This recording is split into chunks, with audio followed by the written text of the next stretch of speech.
Šitie du pastatai, kurie dabar jau čia naujai atrestauruoti, anksčiau buvo vadinami oficinomis, tai tarnų namais.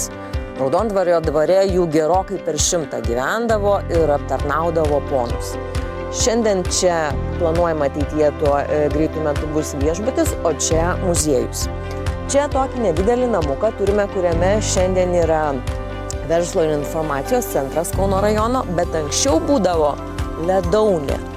Kam ledaunė? Kad ponai turėtų kur savo maistą laikyti.